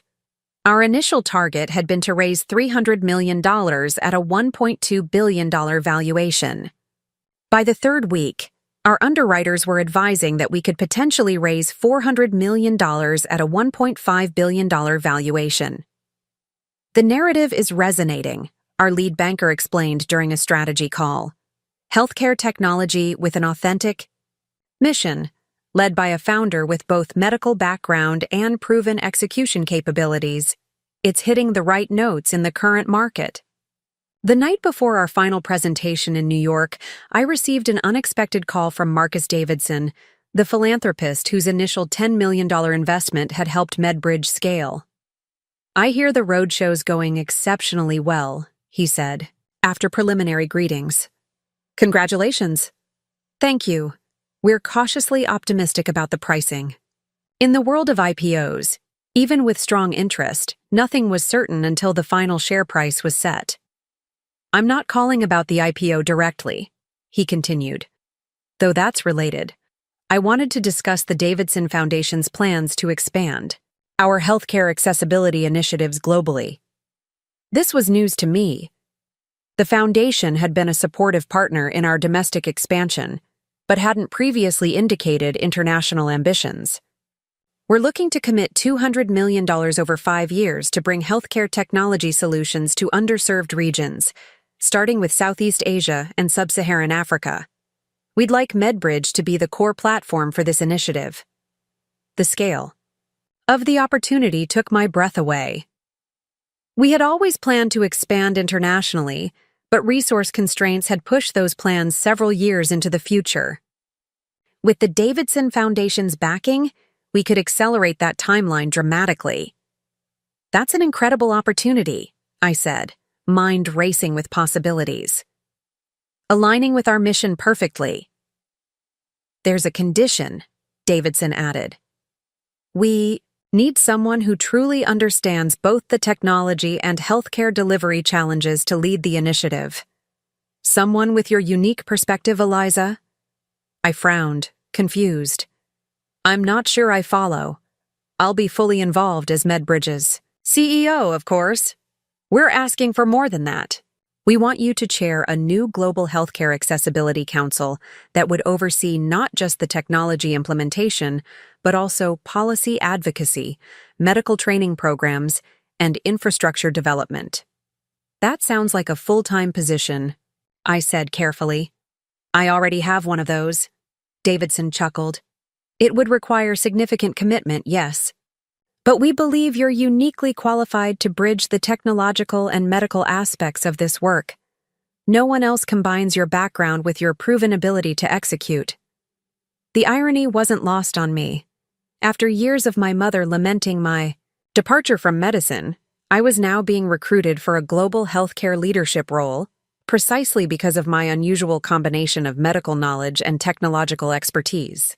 Can I consider the proposal and discuss it with my team after the IPO? I asked. We're quite focused on tomorrow's final presentation. Of course, Davidson agreed easily. But don't wait too long. The Foundation's board meets next month to finalize the initiative parameters. After we hung up, I sat on my hotel bed, turning over this unexpected development. The Davidson Foundation's proposal represented exactly the kind of global impact I had always dreamed of for MedBridge. Yet the timing and structure presented complicated questions about my role as a public company CEO. I picked up my phone and did something that would have been unthinkable months earlier. I called my mother for advice. An intriguing dilemma, she said, after I explained the situation. What's holding you back from saying yes immediately? My responsibility to MedBridge's shareholders, for one thing, I replied. We're about to go public. How would it look if the founder immediately diverted attention to another initiative? Valid concern, she acknowledged. What else? I hesitated, then admitted the deeper truth. I'm not sure I'm qualified for what Davidson is describing. The technological side, yes. But global health policy, medical training programs, that sounds more like a doctor's expertise? She finished. For me? Yes. My mother was quiet for a moment, then spoke with unexpected gentleness. Eliza, do you know why I pushed you so hard toward medicine? Because it was the path you knew, I answered automatically. Security, prestige, a clear trajectory. Partly, she conceded, but also because I saw in you something essential for a truly exceptional physician, not just intelligence, but empathy combined with systems thinking. You could see both the individual patient and the larger context of their care. That's rare. Her assessment surprised me, not just the compliment itself, but the insight into how she had seen me all those years. The irony, she continued, is that those same qualities made you excellent at what you're doing now, and they're exactly what Davidson is recognizing for this global initiative. I absorbed this perspective, seeing my journey through a different lens. So you think I should consider it? I think you should stop questioning your qualifications and start thinking about impact, my mother replied pragmatically. Where can you do the most good with your particular combination of skills? That's actually helpful advice, I admitted. I could almost hear her smile through the phone. I occasionally have those to offer. Get through your IPO first. Then we can discuss this further. The next morning, our final roadshow presentation in New York went flawlessly. The room was packed with investment bankers, fund managers, and analysts, the largest audience of our entire tour. Many had clearly done their homework, asking sophisticated questions about our technology architecture and clinical impact metrics. Toward the end of the Q&A session, a silver-haired man in the back raised his hand. Ms. Chen, your journey from Harvard Medical School to healthcare technology entrepreneur is compelling, but looking forward, how do you balance shareholder expectations for growth with your clearly passionate commitment to accessibility for underserved populations? I immediately recognized James Whitaker from news photos, Dean Whitaker's son, the Axiom executive who had attempted to sabotage our IPO by falsifying my academic record. His presence was bold, almost confrontational, given what had transpired. The room tensed slightly, those aware of the backstory waiting to see how I would handle this loaded question from a competitor. I met his gaze steadily.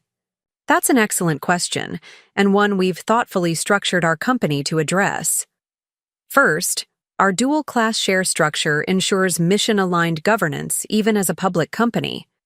Second, we've found that patient accessibility and shareholder value aren't opposing forces, they're complementary. Our work with underserved populations has driven our most innovative solutions, which then scale across all markets. I paused, then added with deliberate emphasis. Healthcare is ultimately about trust. patients trusting providers, providers trusting systems, and investors trusting companies to maintain ethical standards while driving growth. We've built MedBridge on that foundation of trust, and it will continue to guide our decisions. The subtle reference to ethical standards wasn't lost on Whitaker, whose expression tightened almost imperceptibly. But he simply nodded and sat down. After the presentation concluded, Trey intercepted me before I could leave the stage. "Whitaker has some nerve showing up here," he muttered. "Actually, I'm glad he did," I replied, surprising myself with the realization. His presence reminds me why we're doing this, not just to build a valuable company, but to change how healthcare technology operates, including the ethical standards of the industry. As we gathered our materials, our lead banker approached with an excited expression. "Preliminary indications are extremely positive. We're looking at potentially pricing at the high end of our revised range, or even above it." I nodded, maintaining a composed exterior despite the thrill of this news. A higher share price meant more capital for MedBridge's mission, more resources to expand our impact. "The after-party starts in an hour at the plaza," he continued. "Key investors will be there. Your presence would be appreciated." The customary celebration after the final roadshow presentation was an important networking opportunity, a chance to strengthen relationships with the financial community that would soon own shares in MedBridge. "I'll be there," I assured him. "But first, I need to make a quick call." Finding a quiet corner of the now emptying presentation hall, I dialed Marcus Davidson. "I've been thinking about your proposal," I said when he answered. "That was quick," he replied, sounding pleased. "Have you made a decision?" "Not exactly, but I have a counter-proposal." The idea had crystallized during my conversation with my mother, then solidified as I faced Whitaker's challenge. Rather than me personally chairing the global initiative, what if MedBridge and the Davidson Foundation created a joint entity? We would contribute our technology platform and implementation expertise. You would provide the funding and policy connections. "Interesting," Davidson said thoughtfully. "But we still need leadership with your unique perspective." "I agree," I said. "Which is why I'd like to propose someone with even more extensive medical expertise, who also understands MedBridge's mission intimately, my mother, Dr. Diana Chen." The suggestion surprised me as much as Davidson, but as soon as I voiced it, I knew it was right. My mother's decades of medical experience, combined with her newly developed appreciation for MedBridge's technological approach, made her ideally suited for the role. And professionally, after years of successful practice, she might be ready for a new challenge that expanded her impact globally. "Your mother?" Davidson sounded intrigued. "The cardiologist you mentioned in your CNN interview?" "Yes. She has 30 years of clinical experience, has served on numerous medical boards, and has strong connections throughout the healthcare community. Plus, she's recently become quite engaged with MedBridge's mission." "It's an unexpected suggestion," Davidson admitted, "but potentially brilliant. Would she be interested?" "I need to discuss it with her," I said, "but I believe she might find it a compelling opportunity to expand her impact."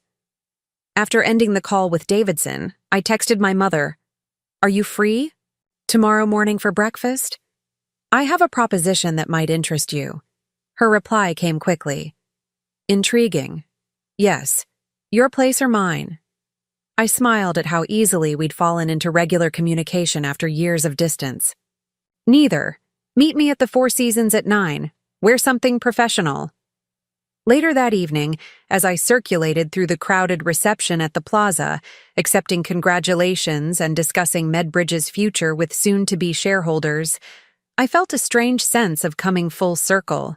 4 years earlier, I had left the structured path of medicine for the uncertain future of entrepreneurship, facing my mother's disapproval and my own doubts.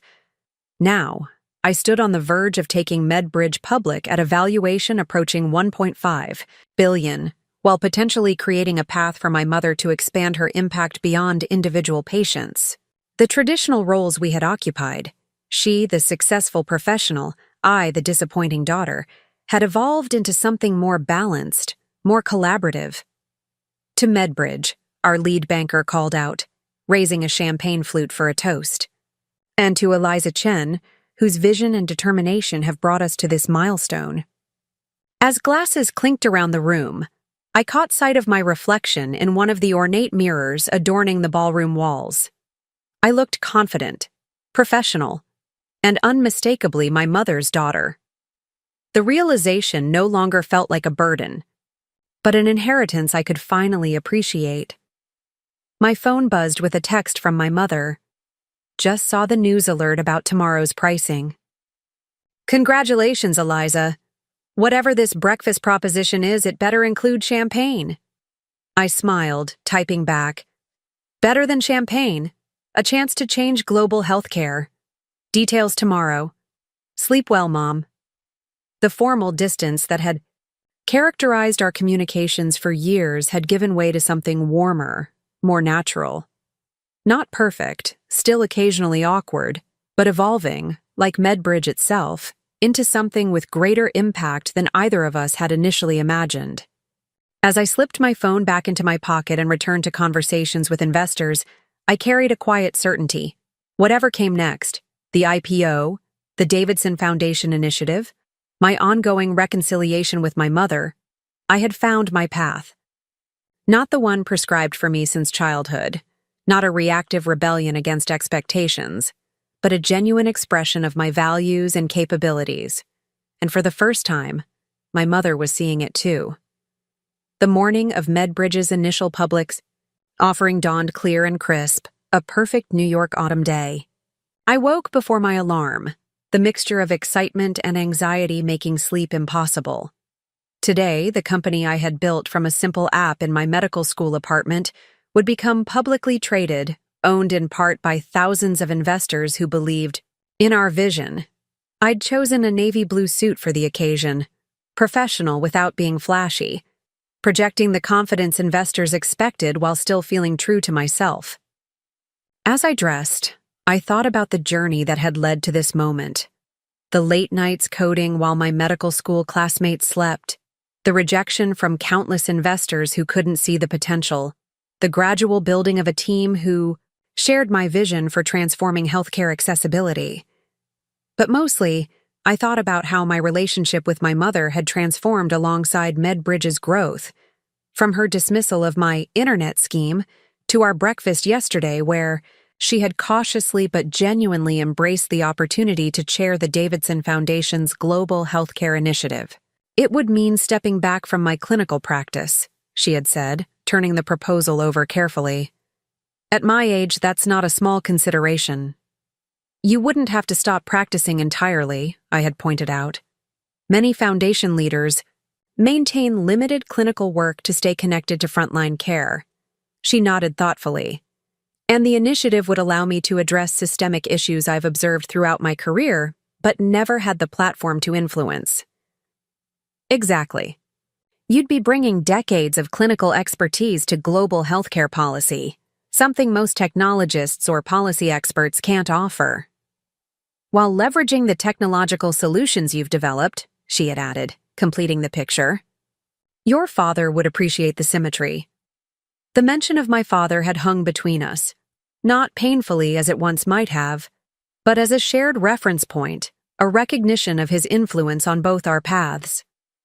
I'll consider it seriously, she had promised. But today belongs to Medbridge. Let me know what time to arrive at the exchange. Now, as my car approached the New York Stock Exchange, I spotted my executive team waiting at the entrance.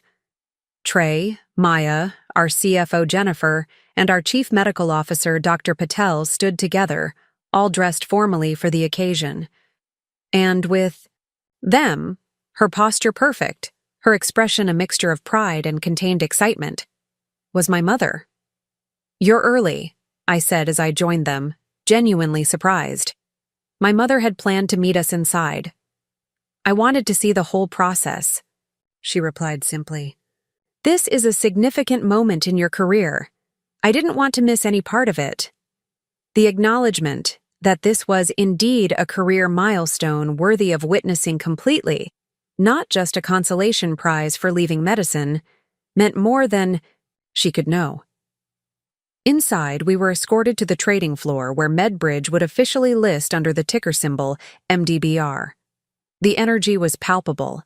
Traders calling out positions, screens flashing with market data, the controlled chaos of global finance in motion, the markets responding positively to early indicators. Our lead banker informed us, checking his tablet. We're seeing strong pre-market interest. The MedBridge team was positioned on the ceremonial balcony overlooking the trading floor. As founder and CEO, I would ring the opening bell, signaling the start of trading and officially launching MedBridge as a public company. 2 minutes to the opening bell, an exchange official announced. I turned to my team, suddenly overwhelmed with gratitude for each person who had helped build MedBridge from concept to public company. I want to thank all of you, I said, my voice thick with emotion. Whatever happens when that bell rings, we've already succeeded at the most important metrics, building technology that helps people access better healthcare and creating a company culture we can be proud of. Dr. Patel nodded, smiling. From a simple insurance navigation app to a comprehensive platform serving millions, it's been quite a journey, Eliza. And it's just beginning, Trey added. Going public isn't the destination, it's fuel for the mission. As the official handed me the ceremonial hammer to ring the bell, I caught my mother's eye. She gave me a small, encouraging nod, the same gesture I remembered from childhood piano recitals and science competitions. But now, instead of expectation or evaluation, her expression conveyed simple pride. The bell rang out across the trading floor, and cheers erupted from the MedBridge team. On the massive screens above the trading floor, our company logo appeared alongside the initial share price, 32s, well above our target range of $26 to $30. Strong open, the banker commented, watching the first trades execute. Markets responding. Well, throughout the morning, we divided our time between media interviews and watching the stock performance from a private viewing room. MDBR shares climbed steadily, reaching $36 by midday, a 12.5% increase from the opening price. At current market cap, we're approaching a $1.7 billion valuation, Jennifer calculated, unable to contain her excitement. The additional capital gives us a runway to accelerate international expansion by at least 18 months. My mother, who had been quietly observing the financial discussions, finally spoke up. What does this mean for the patients you serve? How will this new capital translate to improved healthcare access? It was such a characteristic question from her, cutting through financial metrics to the actual impact on patient care, that I smiled involuntarily. That's the most important question, I agreed.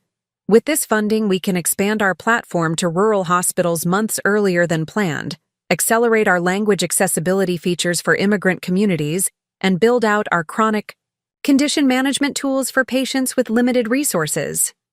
My mother nodded, satisfied. Then it's truly successful, regardless of the share price. By the closing bell, MDBR had settled at $37.50, representing a first-day increase of 17% and a total company valuation of $1.73 billion.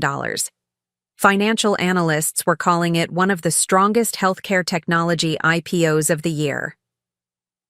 As the trading day ended, my team and I gathered for a celebratory toast in a private room at the exchange. To MedBridge, Trey said, raising his champagne glass, and to our fearless leader who saw the future of healthcare when the rest of us were still struggling with insurance paperwork. Everyone laughed, clinking glasses. As the celebration continued, my mother discreetly pulled me aside. I've made my decision about the Davidson Foundation proposal, she said without preamble, typical of her direct approach. Already? I was surprised by her speed. You said you needed time to consider.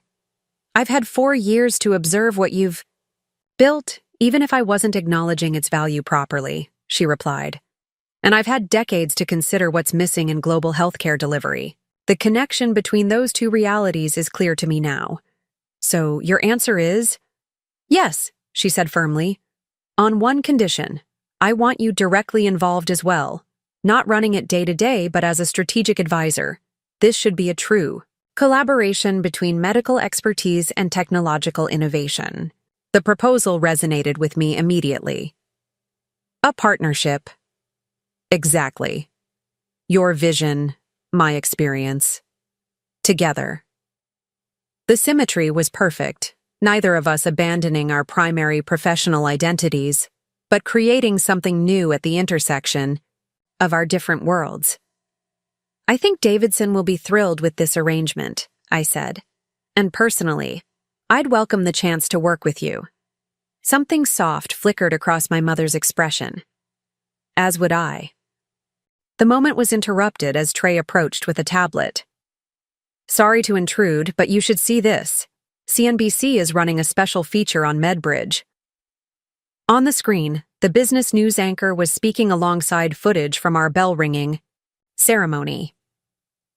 In what analysts are calling a personal and professional vindication, former medical school dropout Eliza Chen took her healthcare platform MedBridge public today at a valuation approaching $1.7 billion. Chen, who left Harvard Medical School 4 years ago against her family's wishes, has proved that sometimes the biggest impact in healthcare comes from outside traditional medical practice. The camera cut to a brief clip from my CNN interview. Then, back to the anchor.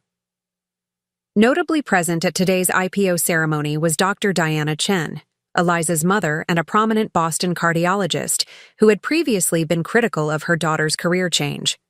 Sources close to the family described today as a powerful reconciliation story alongside the business success. I glanced at my mother, concerned about her reaction to this public framing of our personal relationship. But rather than discomfort, I saw a thoughtful consideration in her expression. They're not entirely wrong, she said quietly. Today is about reconciliation as much as business success. Perhaps not in the simplistic way they're presenting it, but in something deeper. The reconciliation of different approaches to the same underlying values, I suggested. She nodded. Precisely. Different expressions of the same commitment to improving healthcare. As the celebration continued around us, my phone buzzed with a text from my brother. Watching you on CNBC. Mom looks like she might actually burst with pride. Never thought I'd see the day. Congrats, sis. Dad would be over the moon. Reading. The message, I felt a sudden wave of emotion. Not just for the business milestone or the stock performance, but for the healing that had transpired alongside MedBridge's growth. The company had become not just my professional success, but a bridge between generations, between traditional medicine and technological innovation, between my mother's world and mine. Later that evening, after the formal celebrations had concluded, I found myself walking with my mother through Madison Square Park. The autumn leaves crunched beneath our feet, the city lights glittering against the early evening sky. I've been thinking about the family reunion, my mother said unexpectedly. When I told everyone you had failed at life, I tensed slightly at the memory. That feels like a lifetime ago now. It was cruel, she acknowledged, stopping to face me directly. And fundamentally wrong. Not just factually incorrect about your success, but wrong in the underlying judgment that leaving medicine constituted failure. The frank admission surprised me. Thank you for saying that. I've spent my career believing that being a physician was the highest calling, she continued. That direct patient care was the most meaningful contribution one could make. It's how I defined my worth, my identity. I know, I said gently. It's why my choice felt like such a rejection to you. She nodded.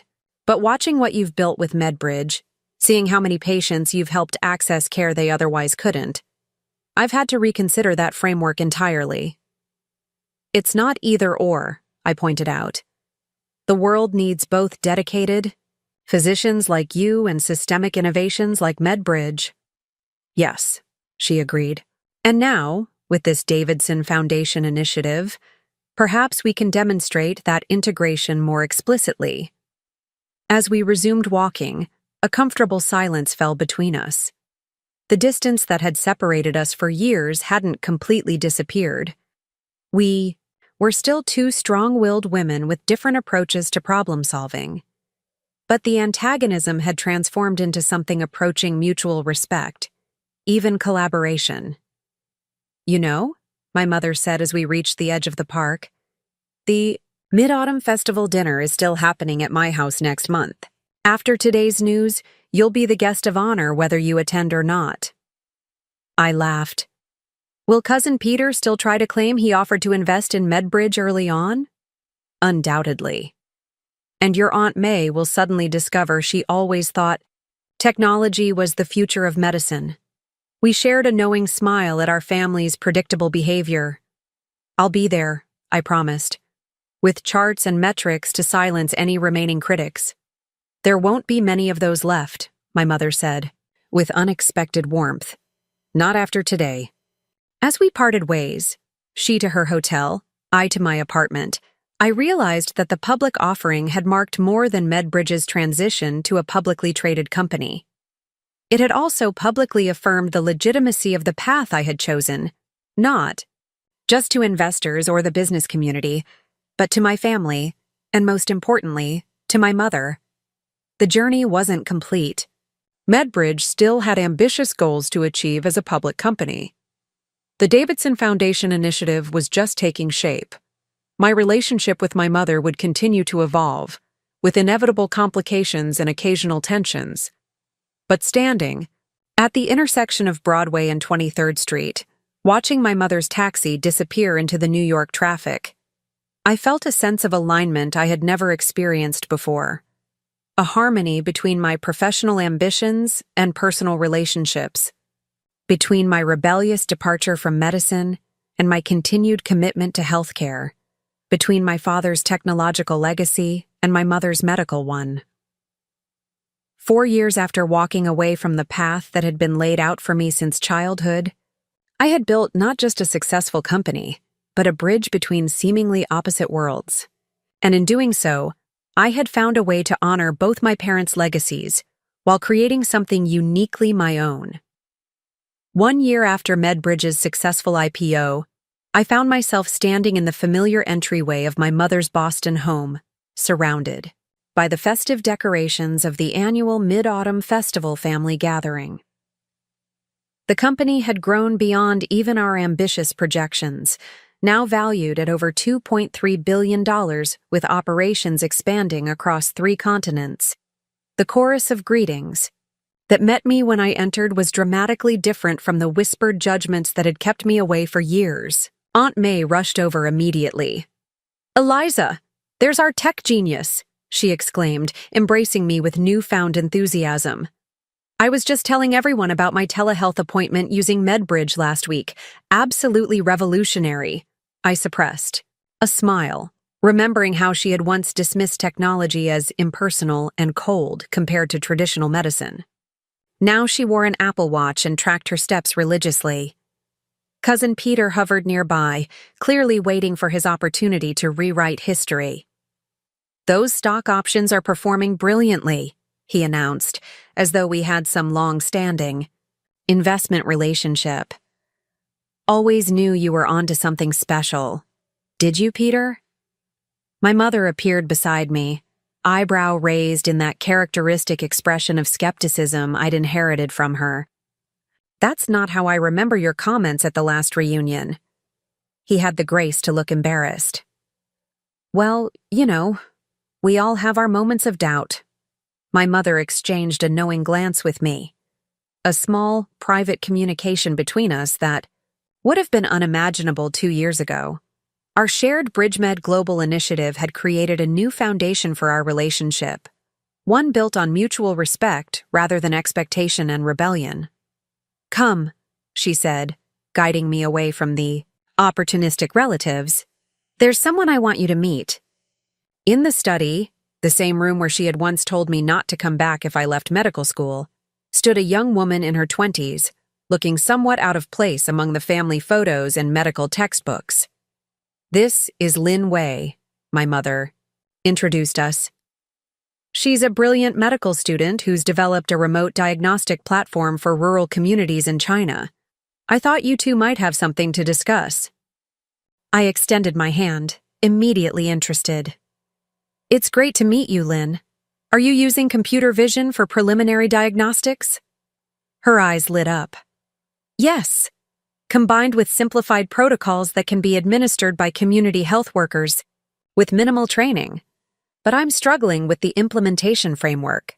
As we dove into technical details, I caught my mother watching us with an expression I'd never seen before. A mixture of pride, satisfaction, and something like wonder. She had not only accepted my path, but was now actively connecting me with young innovators following similar trajectories. Later, as the family gathered around the dining table laden with traditional dishes, my Uncle David raised his glass.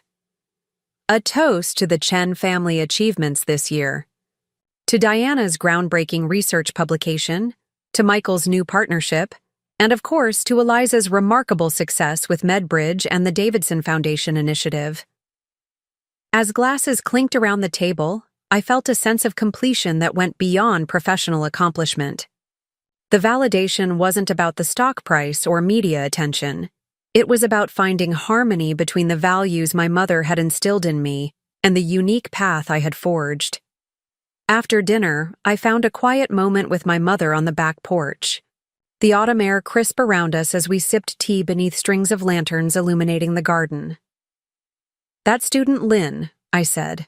"She reminds me of myself a few years ago, caught between medicine and technology." My mother nodded. "When I met her at a conference, I immediately thought of you. But unlike my response to your journey, I'm trying to help her navigate both worlds rather than forcing a choice." "You're becoming a regular tech advocate," I teased, gently. "Hardly," she countered with a small smile. "But I've learned that innovation takes many forms, and that sometimes the greatest contributions come from those who don't follow traditional paths." We sat in comfortable silence for a moment, the distant sounds of family conversation floating through the open windows. "I found something while organizing my office last week," my mother said, reaching into her pocket. She handed me a faded photograph, my father and me when I was about 10, huddled over his computer as he showed me how to write my first lines of code. "He always said you had his mind for systems," she continued softly. "I was too focused on my own vision for your future to appreciate what he saw in you." I traced the edge of the photograph, memories flooding back. "He would have loved MedBridge. He would have been its first investor," my mother agreed, "and its most enthusiastic user. Your father was always complaining about healthcare inefficiencies, long before it became your mission." The realization that I had unconsciously carried forward my father's frustrations and vision alongside my mother's commitment to healthcare struck me profoundly. I wasn't just my mother's daughter or my father's daughter. I was the unique synthesis of both their influences, expressed in my own distinct way. "You know," my mother said, gazing out at the garden, "when I told everyone you had failed at life, at that reunion, I wasn't just wrong about your future success. I was wrong about what success even means." I turned to look at her, surprised by this level of reflection. I defined success so narrowly: prestige, stability, following established paths, she continued. "But you've shown me that real success is about impact, about building something meaningful that reflects your unique capabilities." "We're not so different in our core values," I observed. "We both want to improve healthcare. We just approach it differently." "Different methods, same mission," she agreed, echoing the tagline we'd developed for BridgeMed Global. As the evening wound down and family members began to depart, I found myself lingering, reluctant to end this moment of harmony. The journey From being dismissed as a failure to creating a partnership with my mother had been neither straight nor easy, but standing here now, it felt right. Not perfect, but authentic and meaningful. Same time next month for the Davidson Foundation board meeting? My mother confirmed as I prepared to leave. Yes, I nodded. And don't forget, you promised to review those implementation protocols for the Southeast Asia launch. Already completed, she replied with characteristic efficiency.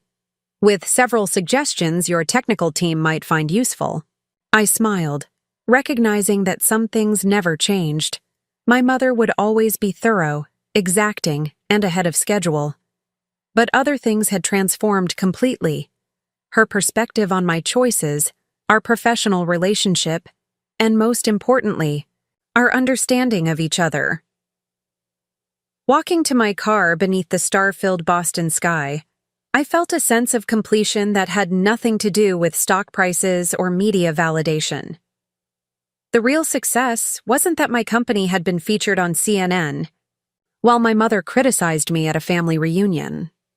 The real success was that we had both grown enough to build something meaningful together, a bridge between